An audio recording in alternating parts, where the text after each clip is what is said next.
लौह पुरुष सरदार वल्लभ भाई पटेल सहकारी शक्कर कारखाना मर्यादित पंडरिया में भारतीय मजदूर संघ ने अपनी 9 सूत्रीय मांगों को लेकर विरोध प्रदर्शन किया।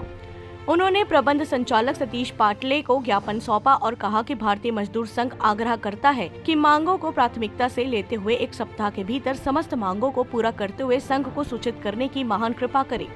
यदि मांग पूरी नहीं होने की स्थिति में संघ के बैनर तले समस्त श्रमिकों के साथ उग्र आंदोलन किया जाएगा। लाभ हानि की स्थिति में संपूर्ण जिम्मेदारी शासन प्रशासन की होगी।